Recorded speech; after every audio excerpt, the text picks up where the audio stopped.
So how did I get started in Turo? I actually got started in Turo in November 2021 when I had an extra RAM ProMaster for my contracting company that I just randomly listed on the platform one day in order to gain a little extra side income.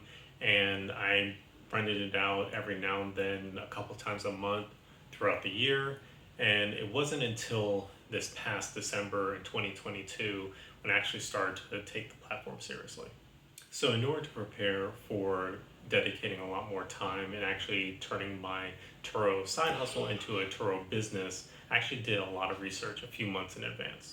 Part of this research was to research the overall car market, the overall Turo market, and then also market trends for different vehicles that I was interested in purchasing. After doing a bunch of research, I pretty much got set on doing mid-tier to economy class cars, and I did a lot of research on Nissans, Hondas, Toyotas, Hyundais, Kias, that sort of thing, in order to kind of see if I could get a good balance on reliability, but then also a good ROI from a low price point. So after doing some research on the platform, I decided to put my personal car, which was a 2014 BMW 4 Series. For the first couple weeks that it was listed, it went out on back-to-back rentals and pretty much was booked nonstop. Unfortunately, after 3 to 4 weeks of being on the platform, my car went out on a Turo trip and was involved in an accident, in which it was deemed a total loss. So even though the car was doing really well, it was now completely junked, and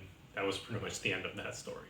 So looking from a risk assessment standpoint, but then also a good ROI, I decided to stick with economy because even though a BMW or Mercedes was going to get rented out consistently and also get a good return, the price point that you have to buy these vehicles at in order to actually get a good return wasn't something that the market was actually going to support at the time. So after doing all of that, I basically went and bought a couple of Hyundai Venues, Hyundai Elantra, and then also two Mitsubishi Outlanders. So far in the first month, they were doing really well. Pretty much as soon as I got them listed, they were booked out consistently. So after adding those first few cars onto the platform and having them consistently booked out back to back, I decided to lean into it a little bit more, which caused me to go out and get 4 more vehicles towards the end of the month.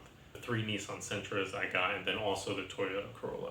Those cars also consistently got booked out, which allowed me to ramp up pay down on some of those vehicles even faster than I was really anticipating. So after adding 8 cars to my Turo profile in the month of December, things were slowly picking up, and I could really see the potential once you pass that 5 car threshold in order to really get some good returns on your investment. Also, the fact that these cars were more affordable and were booked out consistently, it allowed me to actually pay down the principal on these vehicles a lot quicker than if I were to purchase a car for $40 or $50 or $60,000. So that's kind of how I got started on Turo, and then got started pretty much a second time on Turo in a more dedicated fashion. Let me know down in the comments below what you think, and I'll see you in the next one.